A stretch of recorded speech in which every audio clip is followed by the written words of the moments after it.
Hello students, आज हम आपके लिए नई यूनिट माइक्रोबायोलॉजी स्टार्ट करने जा रहे हैं। इससे पहले आपने इम्यूनोलॉजी वाली यूनिट को पढ़ा। आशा करता हूँ कि आपको अच्छी तरह से समझ आया होगा, है ना।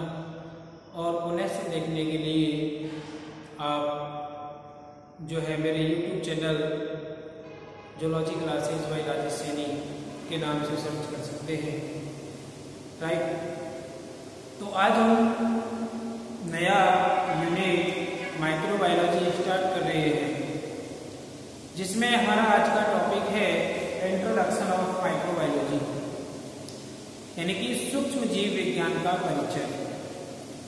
अब देखिए, जो ये सूक्ष्म विज्ञान शब्द है ना, सूक्ष्म विज्ञान, यह सूक्ष्म विज्ञान किससे संबंधित है? सूक्ष्म जीवों से संबंधित है। किससे संबंधित है? सूक्ष्म जीवों से संबंधित है। सूक्ष्म जीवों को इंग्लिश में कहते हैं माइक्रोब्स। क्या कहते हैं? माइक्रोब्स कहते हैं, राइट। जो ये माइक्रोब है एक फ्रेंच शब्द है। कैसा शब्द है? फ्रेंच वर्ड है, फ्रेंच शब्द है। इस फ्रेंच शब्द में का जो माइक्रोब्स का अर्थ क्या होता है? देखिए, सूक्ष्म जीव जो कैसा है? फ्रेंच भाषा का शब्द है, माइक्रो फ्रेंच वर्ड है, राइट। जिसका अर्थ जो होता है क्या होता है?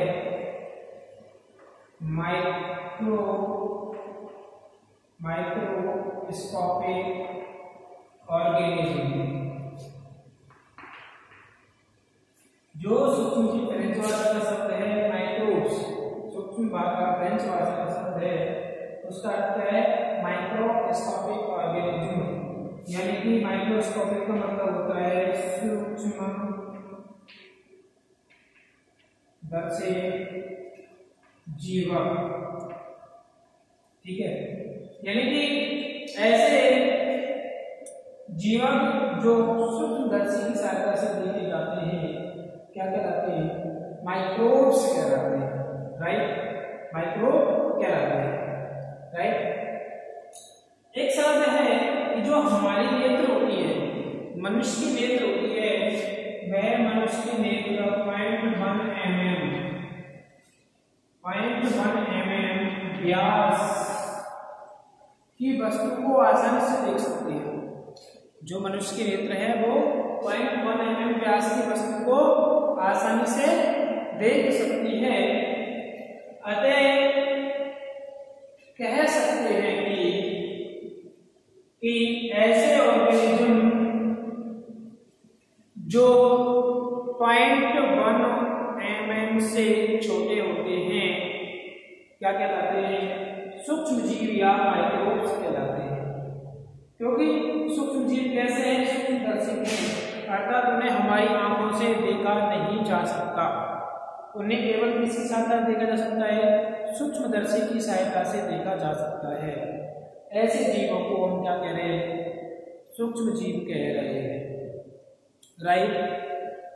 आगे बात करना चाहें कि जो ये सूक्ष्म जीव होते हैं ना, ये सूक्ष्म जीव 0.1 mm का भी 1000वां भाग हो सकते हैं। 0.1 mm का भी क्या होते हैं? 1000वां भाग हो सकते हैं। यानी कि सूक्ष्म जीव जो होते हैं आकार में हो सकते हैं, बहुत माइन्यूट हो सकते हैं।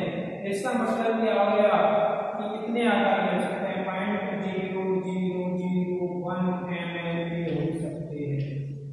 यानी कि जो हमारी आंख 0.1 mm के आकार को देख सकती है, उसके 1000वें भाग का आकार क्या होता है? सूक्ष्म जीव होता है। बहुत माइन्यूट होता है, बहुत ही माइन्यूट होता है, जिसको हमारी नग्न आंखें देख नहीं सकती। उसको देखने के लिए किसी ना किसी, है ना, किसी ना किसी वस्तु की आवश्यकता होती है, जो क्या होती है? सूक्ष्मदर्शी होती है, राइट। तो ये इतना छोटा होता है माइक्रोब्स, राइट। बात करते हैं सूक्ष्म जीव विज्ञान। अब यह सूक्ष्म जीव विज्ञान कार्य क्या है? जो ये माइक्रो है ना, जिनका आकार सबसे छोटा है, ये माइक्रो क्या कार्य करते हैं? देखिए, रोग कारक होते हैं। कैसे होते हैं? रोग कारक होते हैं। जनरली कैसे होते हैं? रोग कारक होते हैं। परंतु यदि देखा जाए तो कुछ माइक्रोब्स जो होते हैं ना, लाभदायक होते हैं, जबकि अधिकांशतः कैसे होते हैं? हानिकारक। जिनमें क्या होते हैं? कैसे होते हैं? रोग कारक होते हैं। राइट। तो कह सकते हैं स्टूडेंट्स कि अब आगे बात करते हैं सूक्ष्म जीव विज्ञान की। तो सूक्ष्म जीव विज्ञान क्या होगी? देखिए, यानी इस सूक्ष्म जीव विज्ञान की परिभाषा आप देखना चाहें तो हम कैसे दे सकते हैं? सूक्ष्म जीव विज्ञान की परिभाषा देखिए,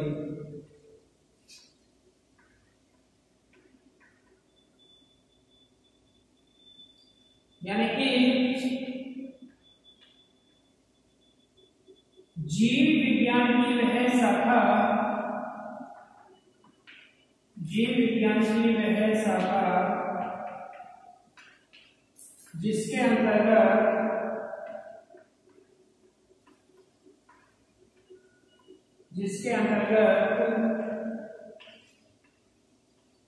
सूक्ष्म जीवों जैसे जीवाणु, विषाणु और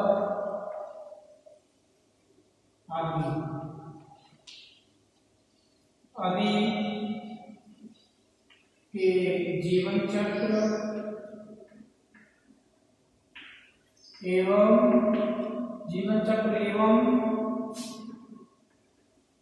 क्रियाकलापों का अध्ययन किया जाता है।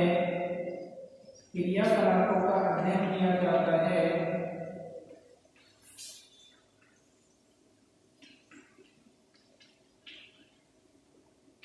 क्या कहलाती है? सूक्ष्म जीव विज्ञान कहलाती है।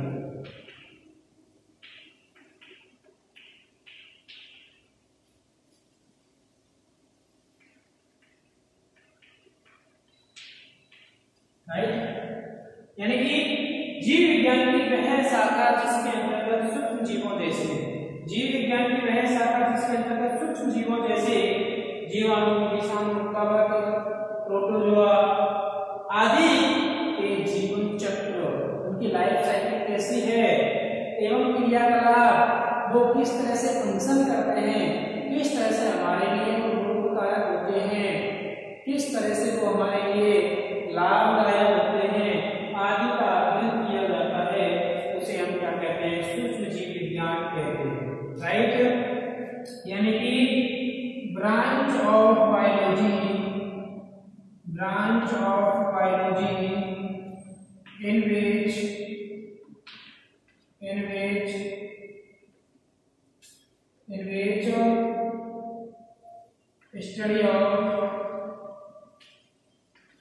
in which study of microbes like as bacteria, viruses, ठीक है, fungus and it's all called as microbiology. Right? In a branch of biology and which study of and which discuss of microbes like bacteria, viruses, fungus and its all and ऐसे ही का अध्ययन किया जाता है, उसे हम क्या कहते हैं? called as microbiology. Right? तो उसे हम क्या कहते हैं? सूक्ष्म जीव विज्ञान कहते हैं। राइट। आपको समझ आया सूक्ष्म जीव विज्ञान क्या है? आगे यदि हम बात करें तो सूक्ष्म जीव विज्ञान है, इसकी कितनी शाखाएं हो सकती हैं? अब ये शाखाएं जो होती हैं किसके आधार पर होती हैं? ये शाखाएं जो सूक्ष्म जीव विज्ञान के अंदर का अध्ययन कर रहे हैं, सूक्ष्म जीवों का अध्ययन कर रहे हैं। राइट। तो जो सूक्ष्म जीव विज्ञान के अंदर सूक्ष्म सूक्ष्म जीव पाए जाते हैं उनके आधार पर, है ना, सूक्ष्म जीव विज्ञान के अंतर्गत निम्न शाखा का अध्ययन कर सकते हैं। तो इसकी क्या पढ़नी है, हमें शाखाएं पढ़नी है। तो पहली शाखा जो है वो होती है जीवाणु विज्ञान। जीवाणु विज्ञान जिसको इंग्लिश में कहते हैं बैक्टीरियोलॉजी, जिसको इंग्लिश में क्या बोलते हैं, बैक्टीरियोलॉजी। यानी कि बैक्टीरियोलॉजी मतलब क्या है कि सूक्ष्म जीव विज्ञान की वह शाखा, सूक्ष्म जीव विज्ञान की वह शाखा जिसके अंतर्गत इसका अध्ययन किया जाता है, जीवाणुओं का अध्ययन किया जाता है, सूक्ष्म जीव विज्ञान कहलाती है। तो पहली शाखा कौन सी हो गई, जीवाणु विज्ञान हो गई। जीवाणु विज्ञान के अंतर्गत किसका अध्ययन किया जा रहा है, जीवाणुओं का अध्ययन किया जाता है, राइट। दूसरी जो शाखा होती है वो होती है विषाणु विज्ञान। विषाणु विज्ञान, इस विषाणु विज्ञान को इंग्लिश में कहते हैं बायोलॉजी, ठीक है। Biology that means study of virus. Biology that means study of virus, यानी कि branch of micrology, branch of microbiology in which study of viruses and its structure that are called biology, right.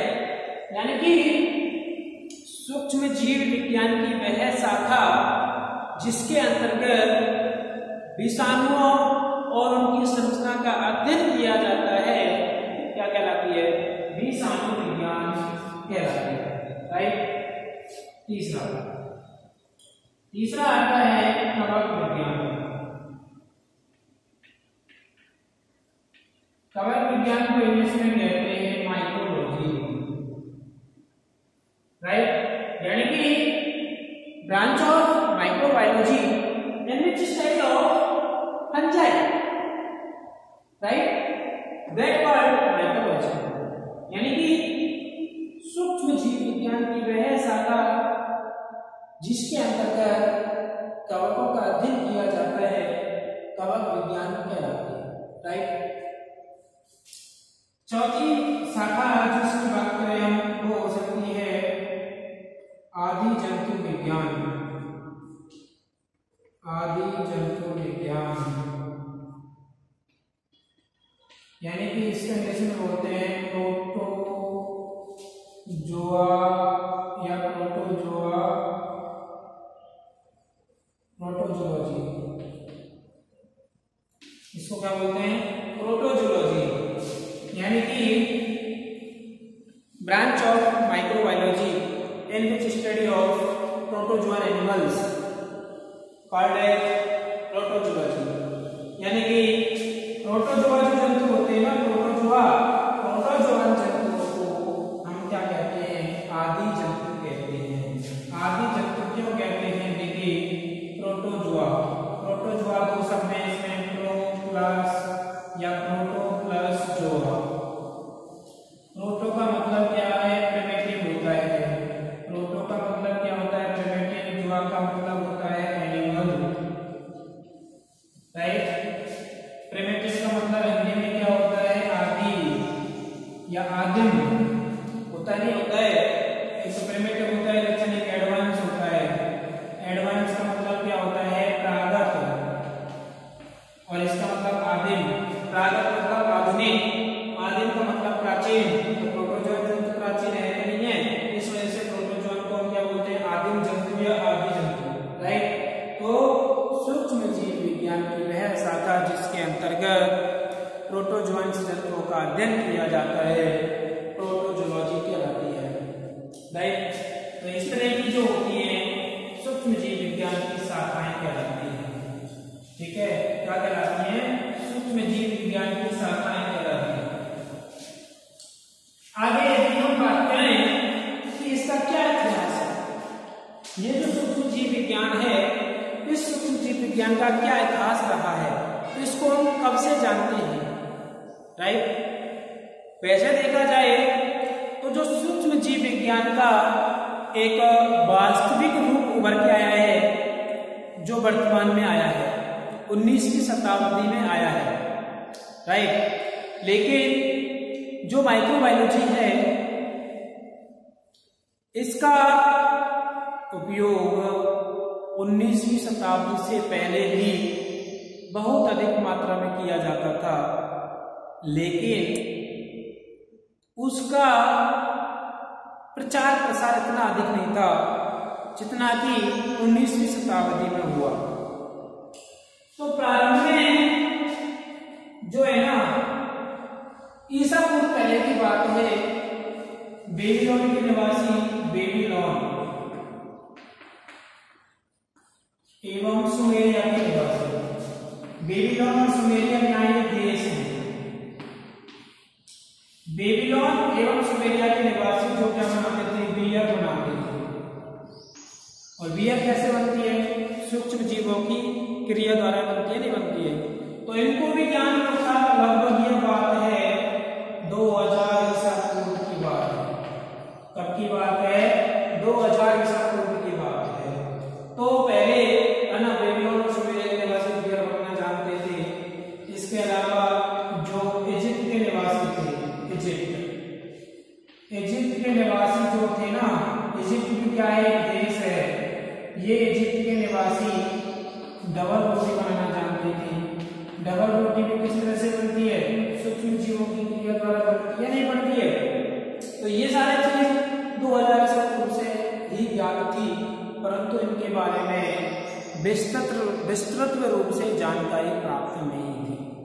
ठीक है, तो इस चीज को समझाने हेतु है ना कई सिद्धांत प्रस्तुत है कि सूक्ष्म जीवों का इतिहास कैसा रहा है, यानी कि इनकी उत्पत्ति कैसे हुई है या कब से पाए जा रहे हैं। तो इसके संदर्भ में है ना कई चीज पढ़ सकते हैं अपन, जिनमें सिद्धांत, पहला सिद्धांत है इन सूक्ष्म जीवों के इतिहास को समझाने के लिए पहला सिद्धांत आता है स्वतः जनन का सिद्धांत। स्वतः जनन का सिद्धांत, ठीक है। पहला सिद्धांत कौन सा आता है? स्वतः जनन का सिद्धांत, यानी कि ऑटोजेनेसिस थ्योरी। ऑटोजेनेसिस थ्योरी, या इसको हम बोल सकते हैं दूसरा नाम एबायोजेनेसिस। एबायोजेनेसिस थ्योरी, यानी कि एबायोजेनेसिस का मतलब है अजीवात जनन, यानी कि अजीवात जनन और स्वतः जनन क्या है? इसका मतलब यह है कि जो सूक्ष्म जीव है ना, उन सूक्ष्म जीवों का जो निर्माण हुआ है स्वतः ही हुआ है। मिट्टी, धूल आदि में स्वतः ही हो जाता है। इसका मतलब स्वतः जनन सिद्धांत का। अजीवात जनन का मतलब कि बगैर जीवों के ही। हम जानते हैं कि जीव जो होते हैं जीव द्वारा ही बनते हैं, मतलब जीवों में क्षमता पाई जाती जनन की, जीव जीव को उत्पन्न करता है। परंतु ये सिद्धांत इस बात को नहीं मानता कि जीव जीव को उत्पन्न करता है। ये सिद्धांत क्या है? अजीवात, मतलब नहीं, जीवात मतलब जीव के द्वारा, जनन मतलब जनन, मतलब ऐसा जनन जो बगैर जीव के होता है, यानी स्वतः ही होता है। अजीवात जनन या स्वतः जनन का सिद्धांत कहलाता है, राइट।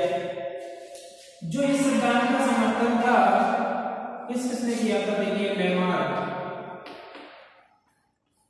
ठीक है, लेमार्क ने इस बात का समर्थन किया। इसके अलावा जो समर्थन किया था इसका बर्जिल, किसने किया? बर्जिल। इसके अलावा जो समर्थन किया था इस सिद्धांत का वो थे सैमसन। कौन से थे? सैमसन, सॉरी लेमार्क नहीं है, अरस्तु है। कौन है? अरस्तु। तो जो इस सिद्धांत का समर्थन किया था वो अरस्तु ने किया, बर्जिल ने किया, सैमसन ने किया। इसके अलावा एक और साइंटिस्ट थे वॉन हेलमोंट। इन साइंटिस्टों ने स्वतः जनन सिद्धांत का समर्थन किया और इनके अनुसार उन्होंने माना कि जो जीवों की उत्पत्ति होती है मिट्टी द्वारा स्वतः ही होती है, राइट। तो इस चीज को खंडन करने के लिए इस सिद्धांत में एक साइंटिस्ट हुए थे जिनका नाम था फ्रांसिस्को रेड्डी। फ्रांसिस्को रेड्डी ने स्वतः जनन सिद्धांत का खंडन किया। इन्होंने इस सिद्धांत का क्या किया था? खंडन किया था, खंडन। अब वो खंडन कैसे किया? ये फ्रांसिस्को रेड्डी कहते हैं कि भाई जो जीवों की उत्पत्ति हो रही है ना, सूक्ष्म जीवों की उत्पत्ति, वह सूक्ष्म जीवों की उत्पत्ति स्वतः नहीं होती, बल्कि उनके लिए कुछ कारक उपलब्ध होते हैं। तो इन्होंने इसका कैसे खंडन किया? देखिए, फ्रांसिस्को रेड्डी ने स्वतः जनन सिद्धांत का खंडन कैसे किया ये देखते हैं हम। तो जो फ्रांसिस्को रेड्डी थे, फ्रांसिस्को रेड्डी ने 3 बर्तनों को चुना।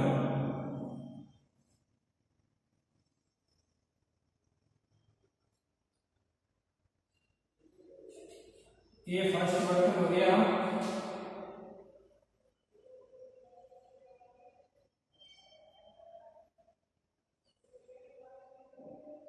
सेकेंड,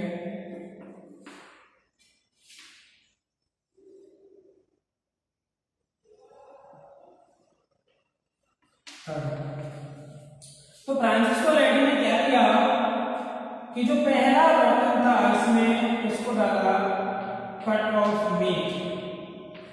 किसको डाला? कट ऑफ मीट, यानी कि मांस के टुकड़ों को डाला। और इसकी जो ढक्कन था उस ढक्कन को खुला छोड़ दिया, ओपन, खुला छोड़ दिया। इसको खुला छोड़ दिया तो इसमें क्या गई? फ्लाई गई, मक्खियां गई। और इस मक्खियां किस पर बैठने लगी? इस मांस के टुकड़ों पर बैठने लगी। और मक्खियों ने इन पर क्या डाले? मैगट डाल दिया।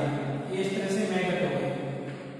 ये तो क्या है? मांस के टुकड़े, इन पर क्या है? ये मैगट डाल दिया इस तरह से। ये मैगट क्या होते हैं? लार्वा होते हैं। तो जो फ्लाई आई, ढक्कन खुला था, मांस के टुकड़ों पर मक्खियां बैठी और मक्खियों ने डाल दिए मैगट डाल दिए। मैगट लार्वा, मैगट क्या है? लार्वा है। और लार्वा ने क्या किया? सूक्ष्म जीवों को उत्पन्न किया, अर्थात इसमें सूक्ष्म जीव उत्पन्न हुए।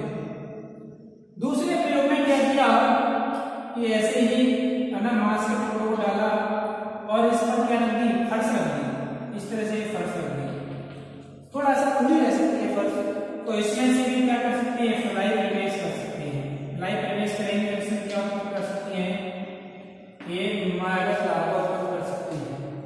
जबकि जो तीसरा बर्तन था, इस तीसरे बर्तन को बिल्कुल सील कर दिया। इस तरह से क्या कर दिया? बिल्कुल सील कर दिया।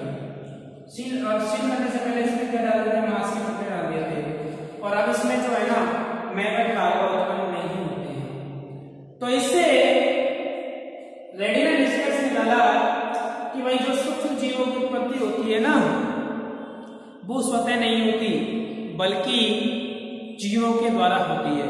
और इसमें कौन से जीव भूमिका निभा रहे हैं? मक्खियां भूमिका निभा रही हैं। यदि उस पर मक्खियां क्रिया करती हैं, जैसे मक्खी, मांस पर मक्खियां आएंगी, मक्खियां भटकेंगी, तो उस पर क्या है? सूक्ष्म जीव उत्पन्न हो जाते हैं। तो इस तरह से इन्होंने बताया कि भाई सूक्ष्म जीवों की उत्पत्ति हेतु दूसरे जीव जिम्मेदार होते हैं, जिनसे सूक्ष्म जीवों की उत्पत्ति होती है, जिसे फ्रांसिस्को रेड्डी का सिद्धांत कहते हैं या स्वतः जननवाद का खंडन भी कहते हैं, राइट। तो इस तरह से इन्होंने स्वतः जननवाद का खंडन कर दिया, राइट। ये था रेड्डी का सिद्धांत। आगे इसके इतिहास में हम बात करते हैं एंटोनी वॉन लेवनहॉफ। ये एंटोनी वॉन लेवनहॉफ क्या है? एंटोनी वॉन लेवनहॉफ,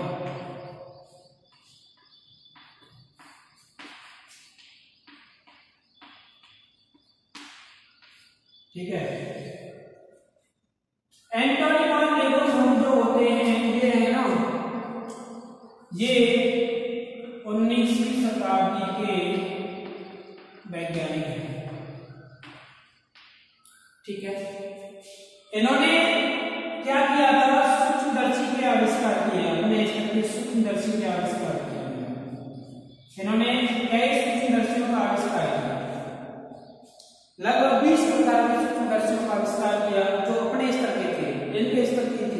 ज्यादा कुछ उनकी आवर्तन क्षमता नहीं थी, फिर भी उन्होंने कई सूक्ष्मदर्शियों का आविष्कार किया और उन सूक्ष्मदर्शियों के आधार पर इन्होंने ना सर्वप्रथम जीवित कोशिका को देखा सूक्ष्मदर्शी के आधार पर, है ना।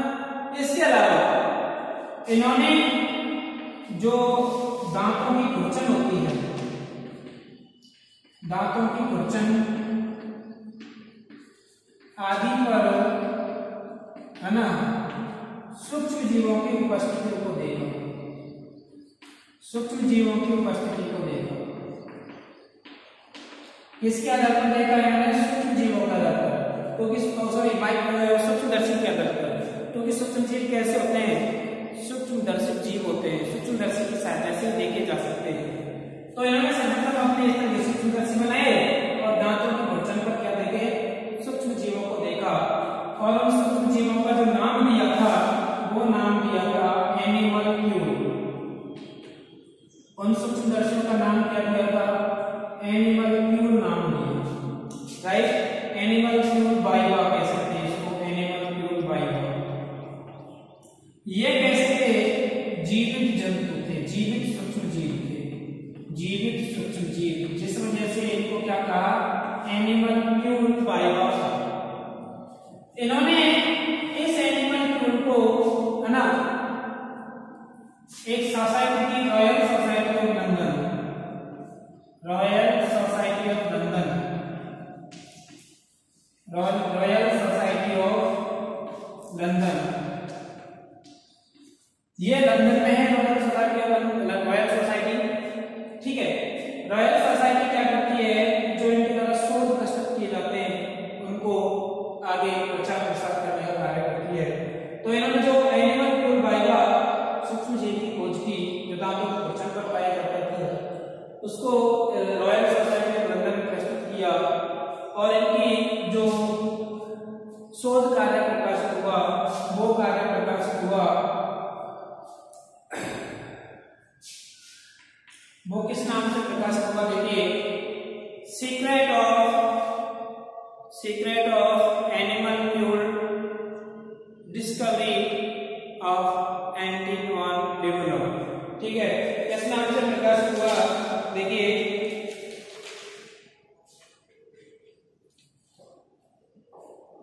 इन्होंने किस नाम से अपना शोध कार्य प्रकाशित किया? देखिए, the secret of nature, the secret of nature discovered by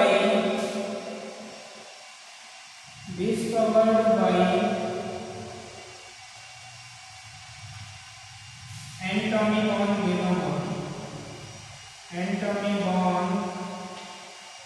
Leeuwenhoek, ठीक है। तो इन्होंने जो एनिमल्क्यूल बाइवा था उसको किस पत्रिका में प्रकाशित किया? The secret of nature discovered by Antonie van लीeuwenhoek, ठीक है, इसमें इन्होंने प्रकाशित किया। और इन्होंने जो अपना अध्ययन किया, वास्तविक जो अध्ययन किया था, ठीक है, वास्तविक अध्ययन इन्होंने सूक्ष्म जीवों के खोज कर दिया था, जीवित सूक्ष्म जीवों को खोज कर दिया था। इसके पश्चात एक साइंटिस्ट आकर थे, उसका नाम है लुईस पास्चर।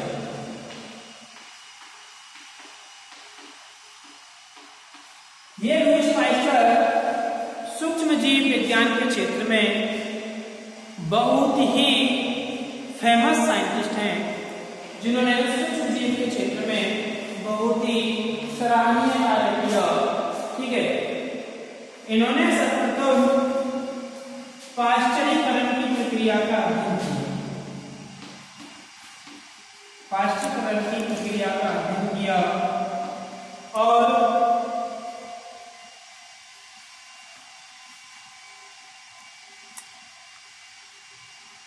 ठीक है, जो पाश्चरीकरण की प्रक्रिया क्या होती है कि जब किसी लिक्विड मटेरियल को या फिर किसी भी वस्तु को 100 डिग्री सेल्सियस पर उबाल करके उसको पैकिंग करके स्टोर रखते हैं, तो उस पर सूक्ष्म जीवों की वृद्धि रुक जाती है, इसे क्या कहते हैं, पाश्चर्यकरण की प्रक्रिया कहते हैं। ठीक है। इसके अलावा इन्होंने फर्मेंटेशन क्रिया का अध्ययन किया, किण्वन क्रिया का अध्ययन किया, और किण्वन क्रिया जो होती है बहुत महत्वपूर्ण क्रिया है। ठीक है, जिसके द्वारा वर्तमान में किण्वन प्रक्रिया के आधार पर मदिरा उद्योग प्रचलित है, मदिरा उद्योग प्रचलित है। अर्थात मदिरा उद्योग जो है इसका देन है लुईस पास्चर के द्वारा दिए गई किण्वन प्रक्रिया की देन है। राइट। इन्होंने जो है 19वीं शताब्दी में कार्य किया, और है ना जो एक समय है 1860 से लेकर के 1910 तक, 1860 से 1910 तक का जो समय है उस समय को बोलते हैं golden age of microbiology. Very important question competition के लिए कि जो 1860 से 1910 तक का समय है वो सूक्ष्म जीव विज्ञान का सुनहरा इतिहास कहलाता है। ठीक है, क्योंकि उस दौरान लुईस पास्चर ने किण्वन प्रक्रिया, पाश्चर्यकरण प्रक्रिया आदि को बताया। तो इस तरह से ये थोड़ा सा इंट्रोडक्शन था सूक्ष्म जीव विज्ञान का। आगे इसका विस्तृत अध्ययन करेंगे नेक्स्ट वीडियो में। Thank you.